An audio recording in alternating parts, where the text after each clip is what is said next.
सुरभे नमः सुरभे नमः सुरभे नमः।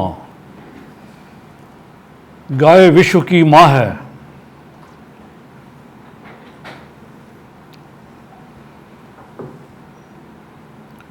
गाय गायत्री गंगा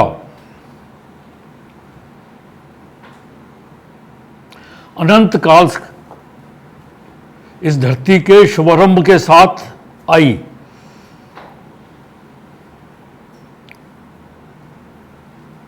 मनुष्य, प्रकृति और जीव जंतु ये तीन पृथ्वी के साथ ही आए।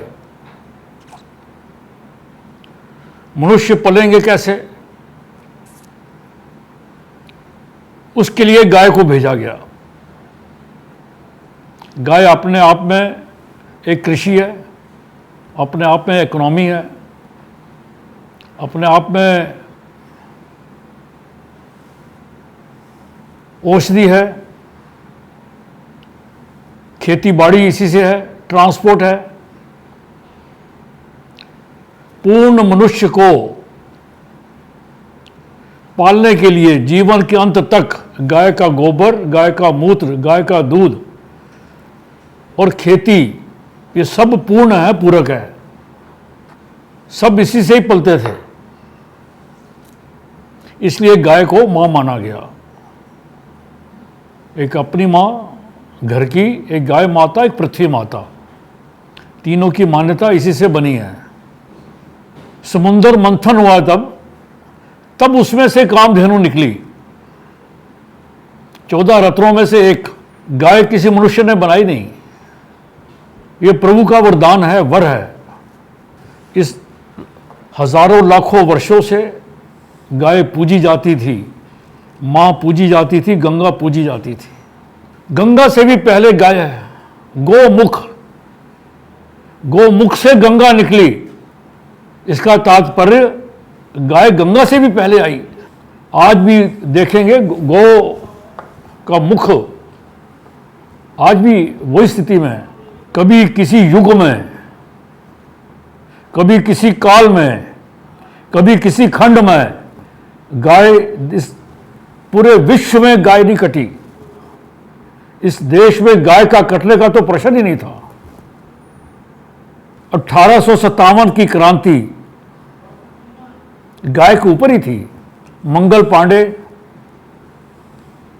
उस समय बंदूकों में गाय की चर्बी मिलाया करते थे। उसमें जी उसको खोलते थे। जब मंगल पांडे को पता लगा तो स्वतंत्रता संग्राम का जो बिगुल बजा वो 1857 गाय के कारण ही था। वो 1865 में स्वामी दयानंद ने इस आंदोलन को चलाया, गो रक्षणी सेना बनाई। 1.5 लाख हस्ताक्षर इकट्ठे करके महारानी विक्टोरिया को दिए कि गाय मत काटी जाए, ये हिंदुओं की आस्था है, इसमें हिंदुओं की पोषक है। विक्टोरिया नहीं मानी, स्वामी दयानंद की भी हत्या हो गई। ये आंदोलन चलता ही रहा। 1912 में जब प्रथम विश्व युद्ध हुआ, उस समय जब इस देश की फौजें बाहर भेजी गई, सैनिक बाहर भेजे गए, रसद भी भेजी जाती थी, खाने पीने का सामान भी। बकरा काटते थे 8 किलो, भेड़ काटे 10 किलो, मुर्गा काटे 1 किलो, गाय बैल काटे तो 100 किलो मीट। अंग्रेजों के मुंह लग गया ये। इसके पीछे अतीत में नहीं जाता। किसी भी मुगल पीरियड में मुसलमानों के राज में गाय नहीं कटी कभी। किसी मुगल बादशाह ने गाय नहीं काटी। 1912 का जब प्रथम विश्व युद्ध हुआ, लाखों टन गाय काट के गाय का मीट विदेशों में अपने सैनिकों को अंग्रेजों ने भिजवाया है। बहुत सस्ता। उस समय बैल 200-200 किलो के भी होते थे उस वक्त। बहुत बैल काटे उस वक्त। आंदोलन भी चलता रहा। अंग्रेजों की गाय काटने की जो जिद थी वो भी चलती रही। बीच में 1880 के आसपास एक अंग्रेज थे,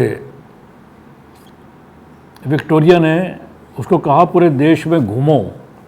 ये थोड़ा पीछे जाना पड़ेगा आपको। मैकाले, जिसने हमारी सारी शिक्षा पद्धति बदली। विक्टोरिया ने उसको कहा पूरे देश का भ्रमण करो, ये हिंदू हमारे गुलाम क्यों नहीं होते? हम राज कर रहे हैं पर हिंदू गुलाम नहीं है हमारे, आते ही नहीं हमारे पास कोई। 6 महीने घोड़े पे सवार होकर अपने 10 सैनिक साथ लेकर 6 महीने का भ्रमण किया उसने पूरे देश का। जो 16 घंटे वो ब्रिटिश पार्लियामेंट में जो बोला, आज भी उसके डॉक्यूमेंट्स हमारे पास हैं। मैकाले ने कहा महारानी को, ये देश के लोग बहुत सुखी हैं, ताले नहीं लगते इस दरवाजों के ऊपर, इनको सरकार की जरूरत ही नहीं है, शादी ब्याह सब कलेक्टिव होते हैं। मेरी बेटी गाय की बेटी, मेरे गांव की बेटी, कोई अंतर ही नहीं है कोई। शाम को सत्संग करते हैं, राम कृष्ण का नाम लेते हैं, दिन में खेती बाड़ी करते हैं और अपनी बैल गाय को रोज घुमाने ले जाते हैं। कृष्ण के पूजक है, इनको तो कोई कष्ट ही नहीं है। ये क्यों हमारे पास आएंगे, ये हमारे गुलाम क्यों बनेंगे? तब विक्टोरिया ने कहा इनकी संस्कृति को, मैकाले ने कहा पार्लियामेंट में, अगर हिंदुओं को गुलाम करना है, इनकी संस्कृति को भ्रष्ट करना पड़ेगा और इनकी शिक्षा को बदलना पड़ेगा। तब नई पॉलिसी बनाई गई, नीति बनाई गई, शिक्षा का सारा शिक्षा पद्धति